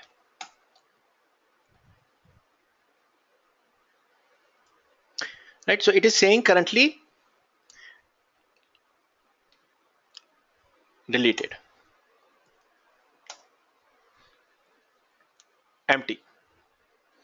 Now let's look at the concept. So I'm saying name node nn1 dot dilithium, some domain, right? JPS name node is running. ls-l local file system. Let's create a file. vi from nn1. I'm creating a simple text file. This is text file, right? Let me see anybody has any questions in the meanwhile. Okay, no questions. Okay, so I'm creating a simple text file. The file is on my Linux file system, native file system, right? Simply I created a touch command. Hadoop fs-ls. Anything which I proceed by Hadoop keyword and fs, it becomes a Hadoop command, right? The command is ls only, but now it is executing on Hadoop. It does not have anything. Now I say put this file, which file? From on Hadoop. Gone. Now this file is on Hadoop. I can cat also. I can cat this file from underscore nn1, right? I can delete the local file so that it does not cause confusion that where the file is coming from. I do not have this file locally. This file is on Hadoop file system, right? Now I was explaining you the concept that the metadata goes on name node and data goes on the data nodes. Let me close so many tabs I opened.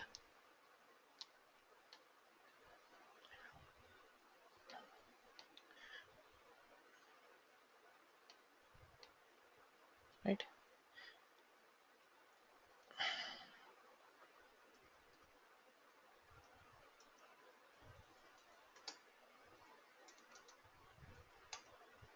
JPS. You see a data node running. Let me log to one more data node. How we are set up and all that, we will be covering all that. Do not worry about that. All the details, how they talk, how we have configured, how they, why they are able to talk or how they communicate, all those things we'll be looking at. 23, right? JPS. I have 3 data nodes. 1, 2, 3, 1 name node. How I can be sure? I can also say this command, right? So you do not need to worry about this command also for the time being, but I'm just showing you when I'm running report command, right? Which is a kind of a report of my cluster. It is telling me the total capacity of my cluster. It is saying 3 data nodes I have, D1, D2, D3, right? These 3 nodes now, right? Now What if I shut down my data nodes? Let me show you. Stop data node. Now this daemon will not be there. JPS, this daemon is gone, right? Now I execute the same command on all three nodes. My data nodes are gone now. JPS, JPS. I'm sitting on name node. I do Hadoop fs-ls. I still see the file. What I see, the metadata of the file, because it is stored by name node. This is what I was explaining. What name node stores? Name node stores the permissions, who is the owner, what is the size, group, timestamp, and the name, right? But the moment I try to read it, if I say cat, it will give me error, because now it is saying data nodes are not there. But I can list the metadata. So now metadata is separate, data is separate. Now let me quickly start back. Currently I'm stopping all three because I don't want to get you guys into complexities in the very first day, but we can know where that file went. I did not need to actually stop all three. We can know where the file went, which data node the file went, right? We will look into that details. So now I've started all three data nodes. I do a cat again, file will be here. So this is what this is explaining. So I cannot do any sort of read operations or a write operation on a data node. If my data node is not there, I can list the metadata. Now, as I was explaining fs and all, I'm sitting on name node, ls-l/data name node,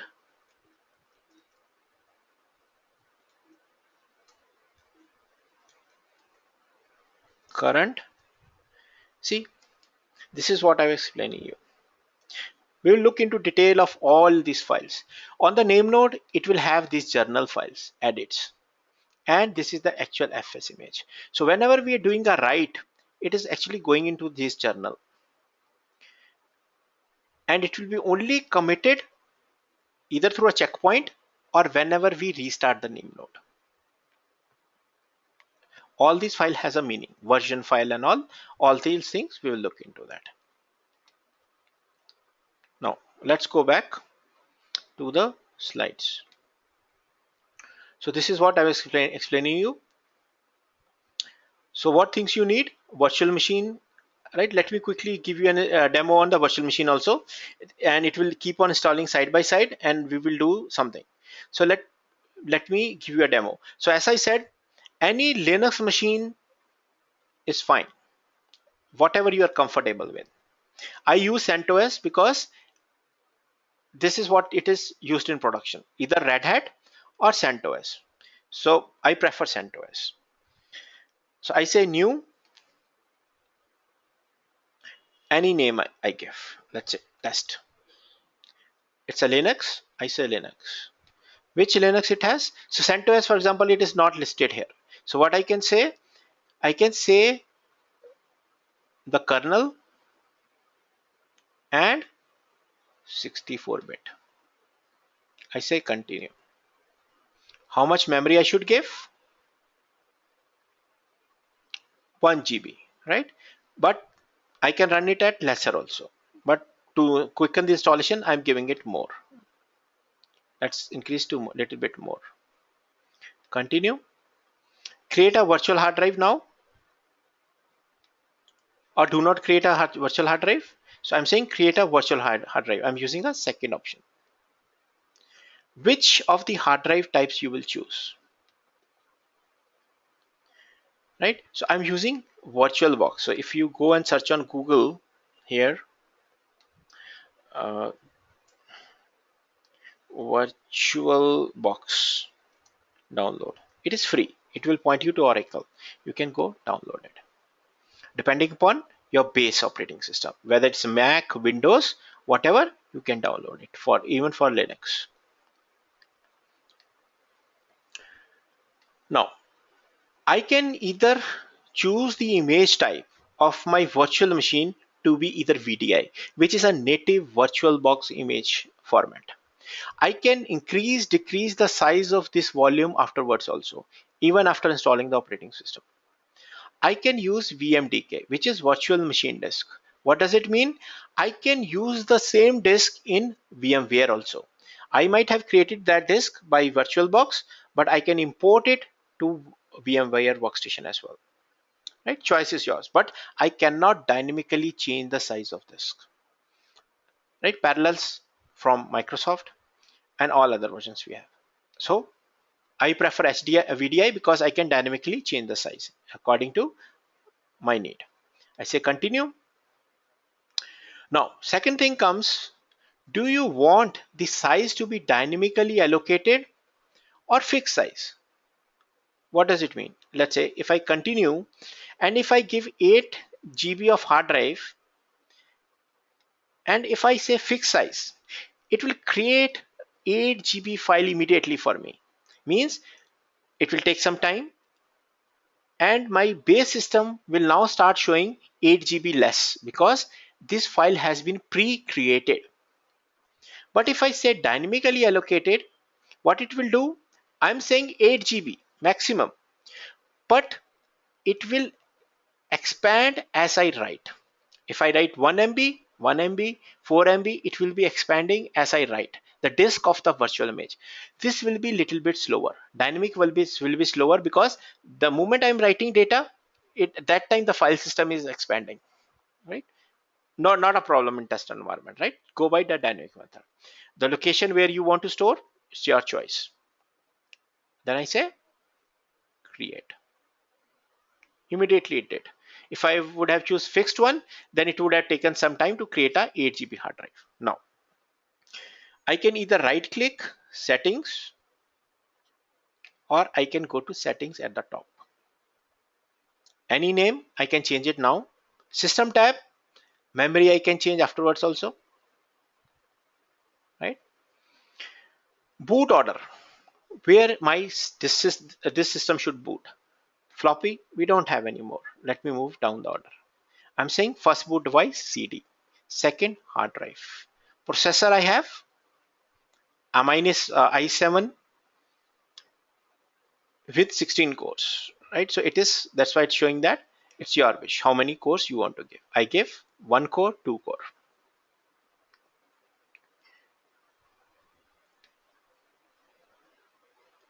Video memory, no need to change anything.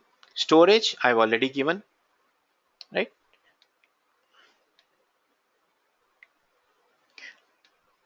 CD drive, do I want to give the physical CD drive for installation, right? Or I can give a virtual ISO image also, right? So let me just show you where it is. I go to softwares. I have 6.57, whichever you are more comfortable. If you are not from a Linux background, do not go for CentOS 7 because it has a little bit like system CTL and system daemon and all that, which are a little bit complex. Not from Linux background, go for CentOS 6 version. I select that, your wish, RHEL server, Ubuntu, what you want, select that, open. Now I've given the image. Network. Let me see any questions I have. No questions yet. Network. What network I will give? My choice. But if I give NAT, what is NAT? It is network address translation. My base machine, which is Mac, and how this virtual machine they talk to each other, it is decided by these parameters. If I say NAT, it will do a translation table. I have to write a NAT rule to for the nodes to communicate. I can go to internet, not a problem, but to talk to my base machine I have to write a NAT rule. Second, I can use, for example, host only adapter. In this case, I will be able to talk only to my base machine but not internet. I cannot go outside. Best is bridged adapter. What does it mean? I'm saying bridge my virtual machine's network card onto the network card of my base machine. Which network card? I can choose Ethernet. As you might have seen, I just manually changed it. Ethernet, or I can say Wi-Fi. So I'm saying Ethernet because it is currently in use live, right? I say okay. Now I power on my machine. So I'm giving a demo so that before tomorrow's class, I do like, it's not that while I'm giving demos you have to do side by side. You can practice at your own time, but thing is, it will be good because after the class you want to practice or before the class you want to practice, keep your labs ready, right? So you don't need to configure anything during the class time, right? You just have to watch. Just I'm doing skip because I don't want to check the file system. I'm fine because it's an ISO. Skip.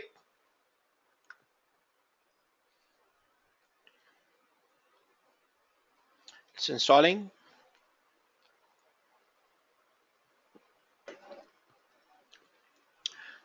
Next. Language. Keyboard. What is your storage type? I have my very simple storage, right? We just created a virtual disk. I do not have any special storage. iSCSI. I do not need to do any kind of storage mapping or any fiber channel. I don't have. I say basic storage. So it's checking. So the disk which we have given was 8 GB. It is saying I found a disk. Are you sure you want to remove the data? Keep data. Discard any data. Host name test.cluster1.com. Your wish. Whatever name you want, you can give. Configure network. I will give it an IP. What IP I will give? Either I will give dynamically, because let's say you are attending this webinar session. So obviously you will be connected through internet, and at your home you will have a router, maybe a Wi-Fi router or some other kind of a router, right? Which will dynamically give you an IP. You can select automatically IP. Your virtual machine will get an automatic IP. But problem will be it will change the time you reboot it, right? Depending upon the DHCP lease. So your IP might differ every time, which I don't want. So I can statically give a manual IP. I'll say manual IP. Add, and I'll say 192.168.1. Any IP you want. Let's say I say 33. Net mask, your subnet mask 24, which is 255.255.255.0. Gateway will be your router address, means whatever router IP you have at your home of your router, that one you will give. DNS server 192.168.1.1 if it is your router DNS server or whatever your DNS server is. In my case, I have my own DNS server, so I'm giving 254. IPv6, I don't want. I say apply.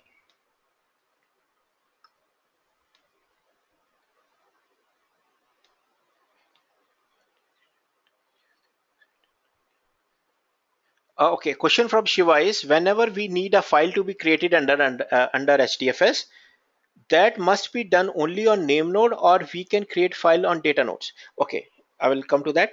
See, this I was just trying to explain you from the concept of metadata relation and the actual data relation. But in a real case, data is never going to name node, right? If you look, name node is only storing metadata. Actual data is always going to a data node. And in a production environment, what will happen? You will never be allowed to SSH, means to connect to a name node or a data node ever. You will be given a gateway node, which is called a client node, from which you will connect to your Hadoop cluster. So we will do that also in class, right? We'll set up a client node, which will not be running Hadoop, which will not be part of Hadoop cluster, but can talk to your Hadoop cluster. So all users will be only given access to your client node from where you will do all your copy operations. So as your for answer for your question, short answer, data always goes to a data node, never to a name node. Only metadata goes to name node, irrespective of wherever we create the file from. Right, so I've done this. Close. Next. Time zone. Calcutta, some password you gave. Whatever password you gave, remember it.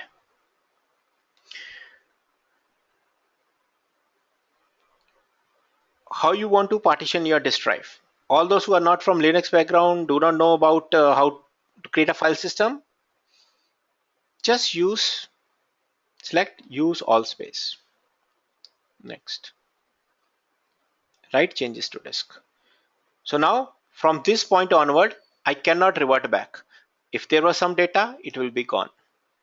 Now the option comes what I want to install. I want to install a desktop, mean it will give me a graphical interface where I can use my mouse. I want a minimal desktop. I prefer minimal setup, right? Not even a desktop. But if you're not from a Linux background, you want to use a mouse to do something from your interface, right? For example, let me show you.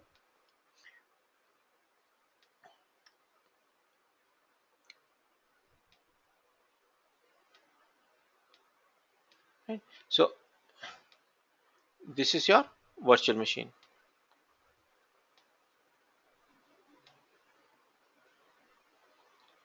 Right? In this, you can log in and use your mouse and all that, but I'm not doing that, right? So minimal desktop. Next.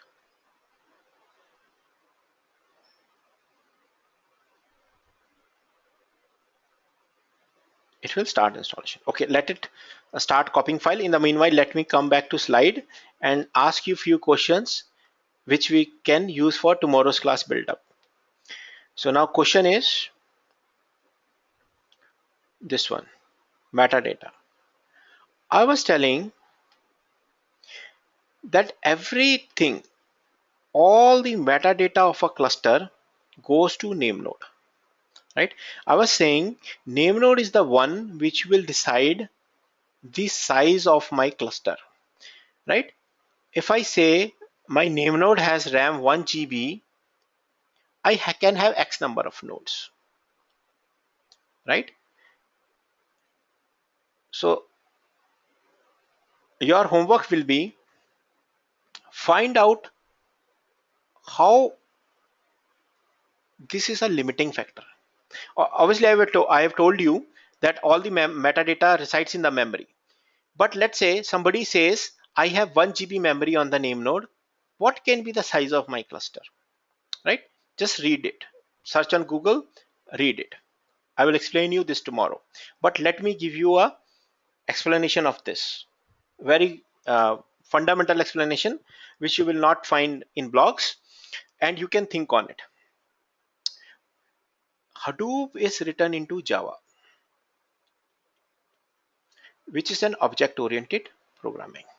Oops, concepts. So in Java, we treat everything as an object, right? Object-oriented programming. In Hadoop, everything is an object. What does it mean? A file is an object. A directory is an object. A block is an object. Everything is an object. Now, what is a block, first of all, right?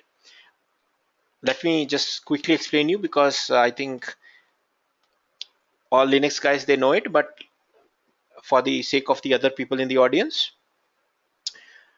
let's say I have a file. Let's say 1 MB file. Let's say Linux first. Let's understand Linux Windows. I want to write this file to hard drive. So obviously 1 MB file will just not go and sit in the hard drive in one location, right? On the hard drive, you will have smaller sections, partitions, right? Tracks, sectors, right? Which will decide your block size, right? So let me show you. The diagram was there in the disk somewhere. Yeah, this one. On disk, you will have these tracks. Each track will have a sector. Now, the size of the sector is standard, means how big this sector will be. This is industry standard, which is 512 bytes, right? How many sectors I have per track or how many tracks I have per disk, it will vary from manufacturer to manufacturer, right?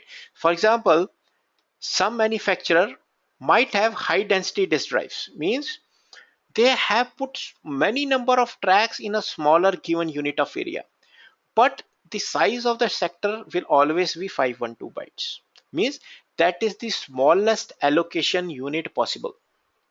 Even if your file is 1 KB, or even if your file is 1 byte, minimum it will occupy 512 byte on your disk.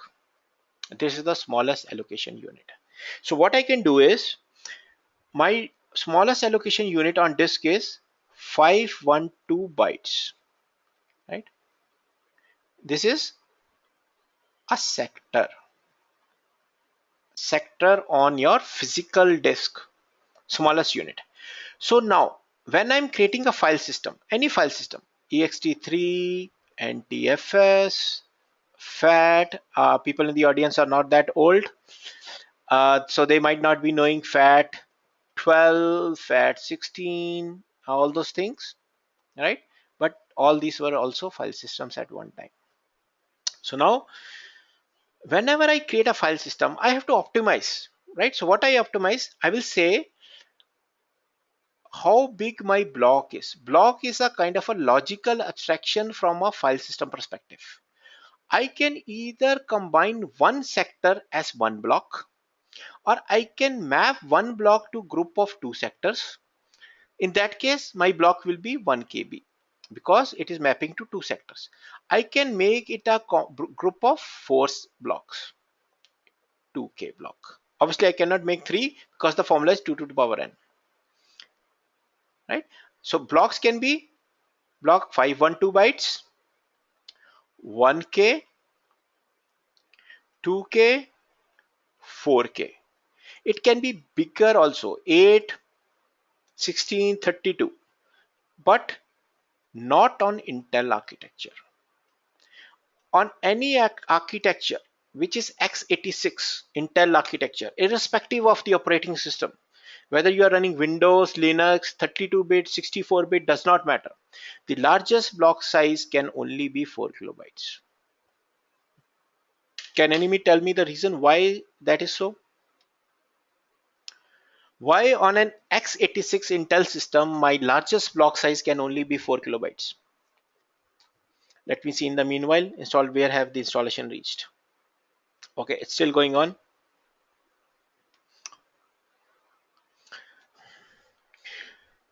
Anyone?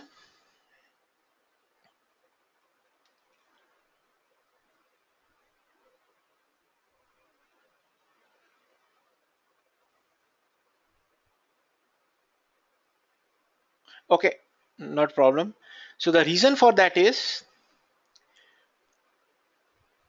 it has to match the page size of your Linux or page size of your hardware. On x86 system, my pages are 4 kilobytes in size. So when the pages are swapped in or swapped out, the smallest unit which can be paged in or paged out is 4 kilobytes. So that's why on the disk also we have 4 kilobytes, right? I can have in Spark, Intel, Titanium, HPUX, those boxes I can have bigger block size, but hardware is different. That is not x86 Intel, right? So my block can only be 4 kilobytes. So now block is a combination of sectors, a group of sectors.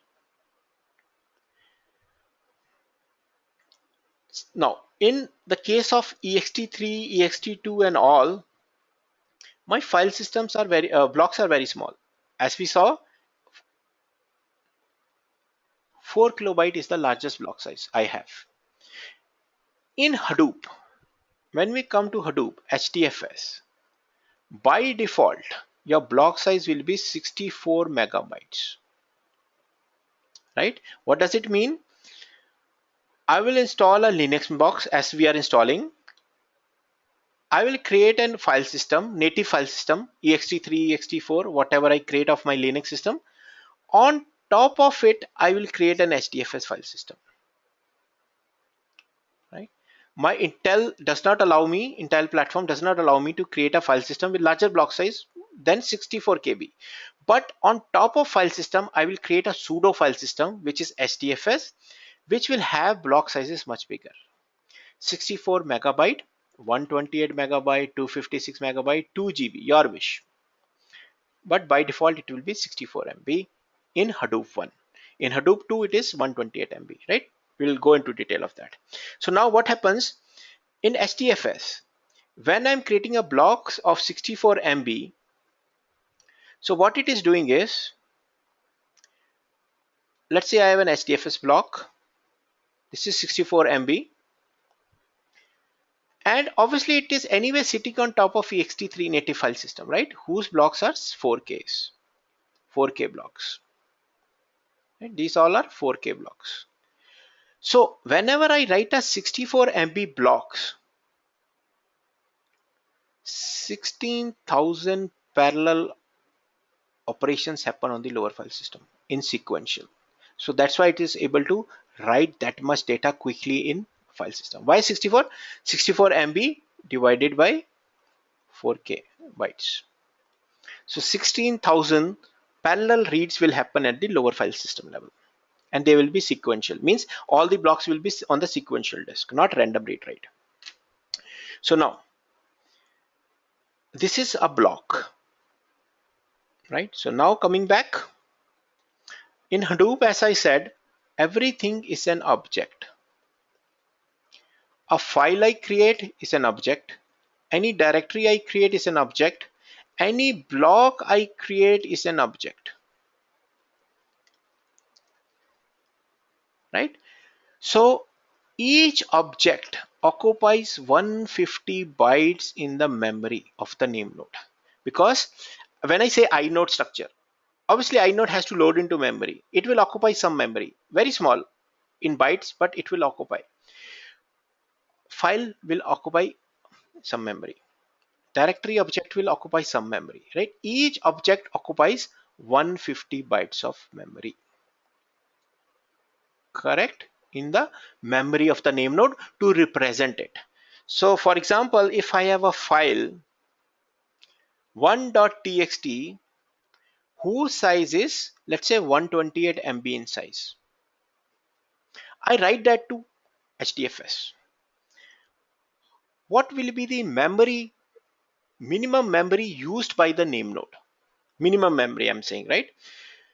Memory can be more, we will see that, replication and all, but currently we are not considering. I'm taking the best case for the calculation. For one file name metadata, 150 bytes plus file size is 128 MB, default is 64 MB. So this will be broken down into two blocks, each block taking 150 MB. So 300 bytes for block. So total 450 bytes will be needed in the memory of the name node just to represent one file which has two blocks, correct? So now I will divide the total memory which I have available on my name node by this factor. So the best practice is, for every 1 million blocks I need 1 GB memory on my name node, right? So now homework for you guys is, when I say 1 million blocks, can I say how many data nodes I can have, or how many nodes I can have in the cluster, right? Let me explain you what I mean.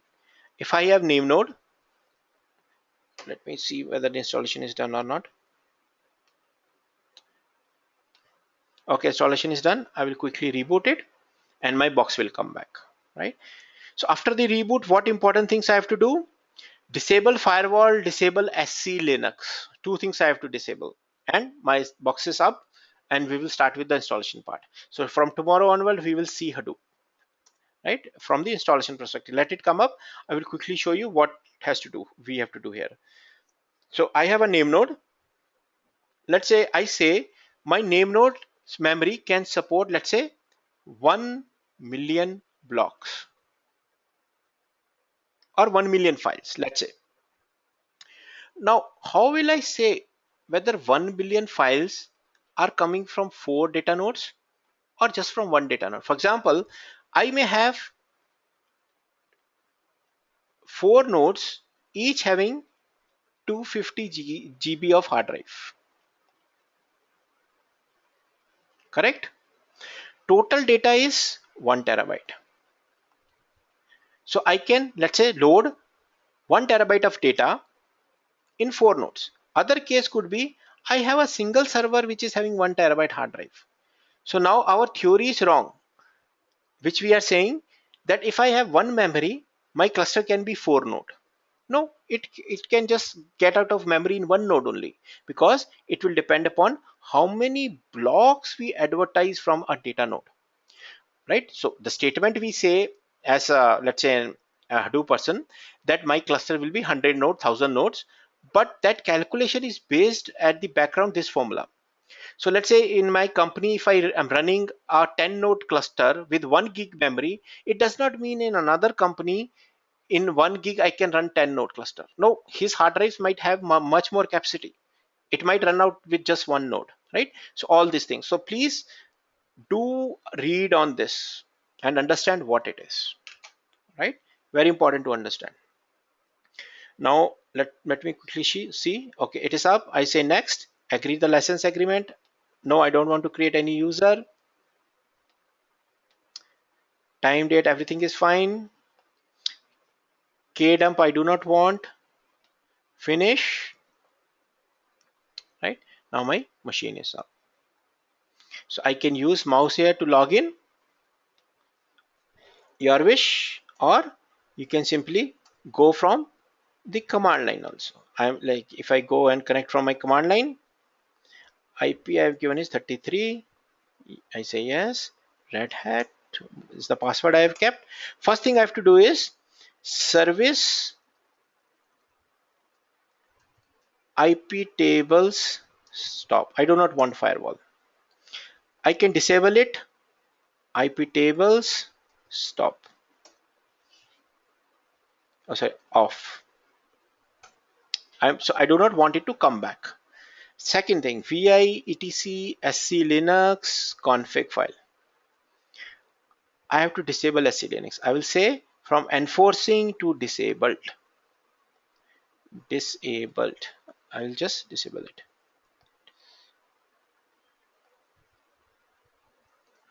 Right? And my sc linux is disabled now. Hostname is fine. IP is fine. Everything is fine. I just simply reboot the node. Init6 reboot, but currently I'm shutting down, and everything is ready for my Hadoop, which will do it tomorrow. So you can set up your virtual machines. Okay. So this is what we done. So enough of an introduction. So we'll do a technical deep dive from tomorrow's session. Right. So this is what I've talked about. So important things which you need to refer is these blocks I've given you. Please read through Michael Knoll, very good blogs. PDFs are available. If you search on Google, easily available for download. Hadoop Definitive Guide, Hadoop Operations Best Book. Best way to learn Hadoop, follow the bug tickets. Jira, right? Like Hadoop, if you go on these links, you will see what issues, what tickets, what enhancements has been filed. Another is my GitHub, right? So let me show you my GitHub. So this is my GitHub, which I'm talking about. Let me just share with all. I have sent to all in the chat. You don't need any username password. Just hit this link. All things we cover in class, even more than that, right? Everything is here. For example, how to set up DNS, installation steps, config files, zone files, how to set up Hadoop, each config file I have uploaded here, what parameters goes, everything. So we'll be using this in the class, so you know where each file is. So you don't even need to bother about noting down the config files which you have modified. Just go there, download it, right? And you can clone it if you want. You are most welcome to do that. No, not a problem with that. Further reading, please read through these things, these blogs, if you get time, because tomorrow we will be mainly starting with Hadoop, right? Today we have just built a very fundamental base. Tomorrow we'll be seeing how to set up cluster. We'll start one by one. First setting a single node cluster, then going towards a distributed cluster, setting multiple nodes, and we'll do a deep dive into HDFS file system, right? Like Shiva was asking where the file is going, name node, data node, right? We will look into that, where the file goes, how it is knowing where should I copy the file, right? All these things, right? And how they talk to each other. We will also look at what is replication and how it plays a role, right? So please read these things before the next class. So any questions you have, probably you can ask me. So today's session was very brief and introductory, but we will start doing deep dive from tomorrow's class, right? So please get all your tools ready, like install a Linux, VMware, whatever you want, so you can play around what classes we are doing side by side.